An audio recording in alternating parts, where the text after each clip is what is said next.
bino tushunishlik ob'yomini aytadi bir 15 metrdan ko'proq narsa mana shu yerli qismini tomgan chiqib turadi zdaniyani. Monument tarafimizda o'sha muzeyni davom ettirilgan qismi. Bu obyektga освещение berishda juda nozirlik bilan yondashish kerak bo'ladi, chunki binoni o'zi juda sложный shaklda. Shunchaki освещение berib qo'yilmaydi bu yerda. Maxsus tochkalar beriladi urg'u berish uchun. Nasional muzeydan bu yoqqa kirib ketganda bitta milliy bino qilgan ekan. Bu qasr ekan. Ular tushunishlik uchun yer bizda shag'alga o'xshagan narsa, mayda qumga o'xshagan. Bular o'zini bu ham milliy mahsulot deymiz.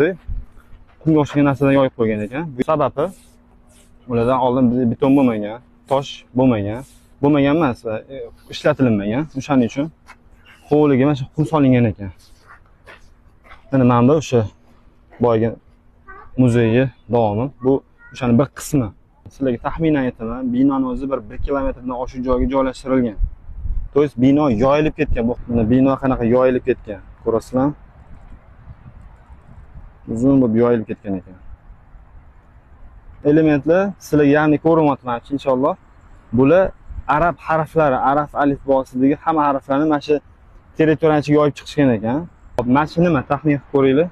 Bu ham bir art obyektga o'xshab qo'yilgan, lekin buni o'zining maqsadli sabab bor. Velosipedlar qo'yiladi bu yerda. Chunki bu yerda territoriyaning o'pshi ham yo'g'ida velosiped yurish imkonini qiladigan darvozalar ajratilgan ekan, maxsus.